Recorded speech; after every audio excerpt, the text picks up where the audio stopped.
Moisés, figura central en la historia del pueblo de Israel, lideró a los israelitas desde la esclavitud en Egipto hasta los límites de la tierra prometida. A pesar de su papel crucial, la Biblia relata que no le fue permitido entrar en la tierra que tanto anheló. Este hecho, narrado en los libros de Números y Deuteronomio, tiene profundas implicaciones espirituales. El episodio decisivo ocurrió en el desierto de Sin, en un lugar llamado Cades. Allí, el pueblo enfrentó una crisis de agua, y las quejas contra Moisés y Aarón fueron implacables. Dios, como en otras ocasiones, proporcionó una solución, instruyó a Moisés a hablar a una roca para que brotara agua. Sin embargo, Moisés, frustrado por la continua rebeldía de su pueblo, golpeó la roca 2 veces con su vara, y antes de hacerlo, exclamó: «Oíd ahora, rebeldes.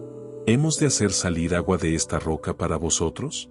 Aunque el agua brotó, este acto fue visto como una desobediencia directa a las instrucciones divinas.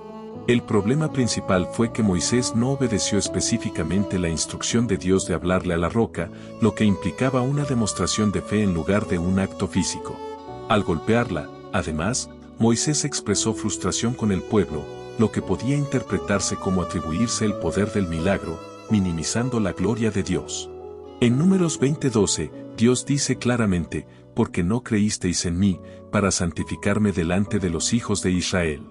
Lo que Moisés hizo se consideró una falta de confianza en el poder divino y una falla en presentar la santidad de Dios ante el pueblo. El castigo puede parecer severo, pero refleja la importancia de la obediencia en la relación entre Moisés y Dios.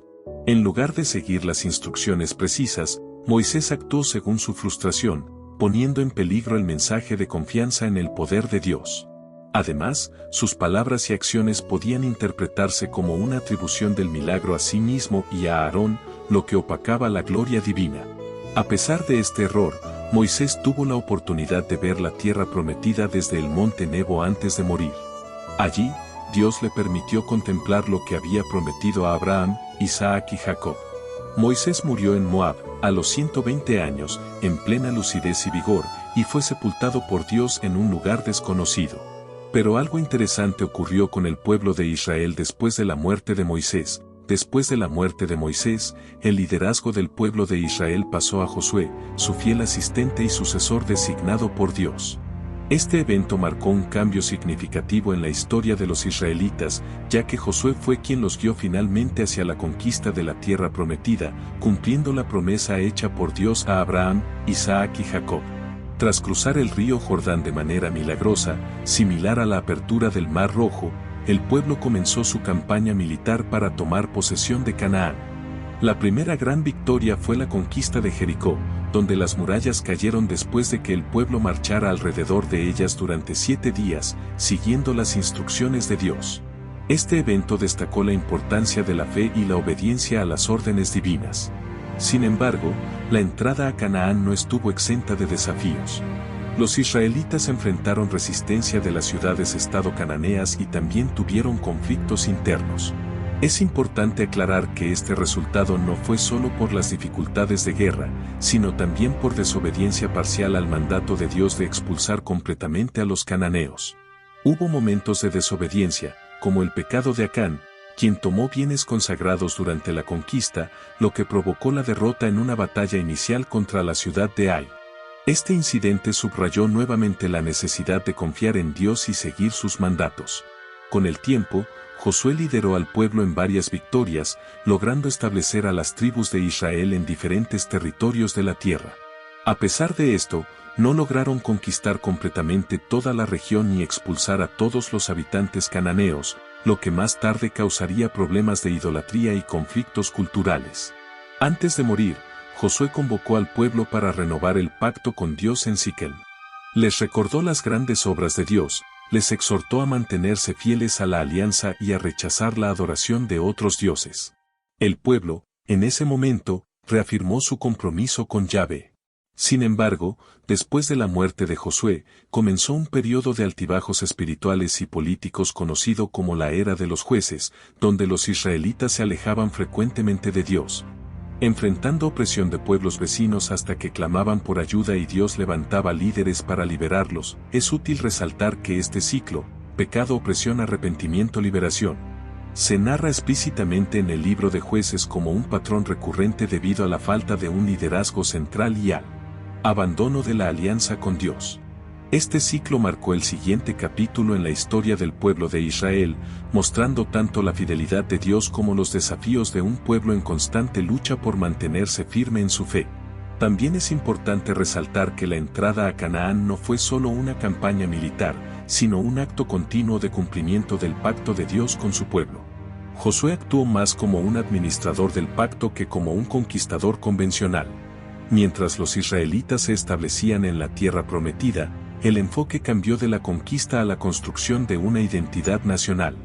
Si bien los relatos de las Escrituras resaltan las victorias y los desafíos militares, también subyacen preguntas más profundas sobre cómo un pueblo tan diverso podría convertirse en una nación unida bajo Dios. Este periodo marcó el inicio de una batalla menos visible, pero igualmente importante, la lucha por mantener la fe en un contexto de estabilidad y abundancia. La Biblia relata cómo las generaciones más jóvenes comenzaron a olvidar los milagros del desierto y las promesas hechas a sus padres.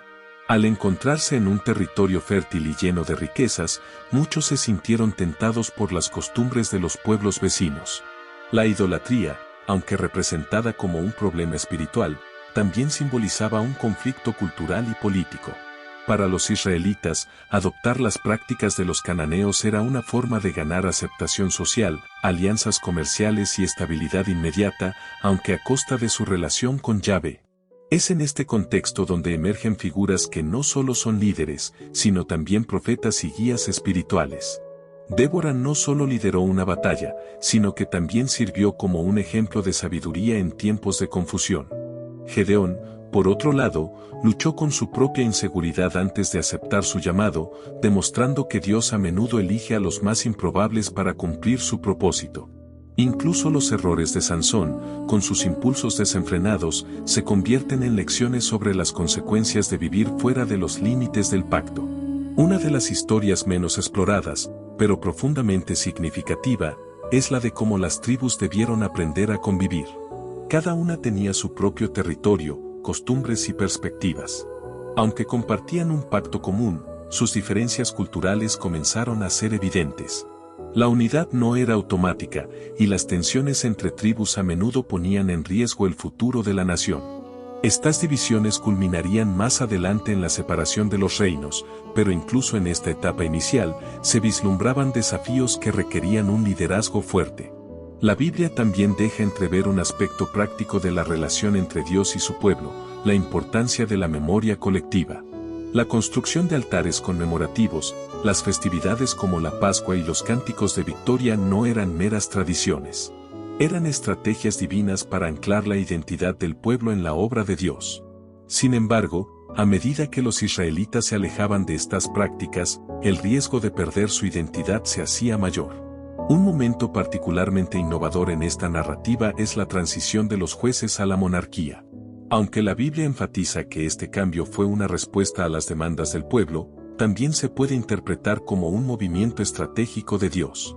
Al permitirles tener un rey, Dios no solo respondía a sus deseos, sino que comenzaba a preparar el camino para algo mucho mayor, la promesa de un reinado eterno que sería cumplido siglos después. En esta etapa de la historia, también surge un tema poco mencionado pero crucial, la influencia de los extranjeros en la vida de Israel. Mujeres como Rahab y Ruth, quienes no eran israelitas, se convirtieron en figuras centrales de redención y fe. Sus historias demuestran que el plan de Dios no estaba limitado a una sola nación, sino que ya apuntaba hacia una obra universal. Así, la historia de Israel después de Moisés no es solo una serie de eventos históricos. Es una exploración continua de lo que significa ser humano frente a un Dios eterno. Es un relato que, aunque específico en su contexto, resuena con cualquiera que haya enfrentado el desafío de mantener su identidad y propósito en un mundo lleno de distracciones y conflictos.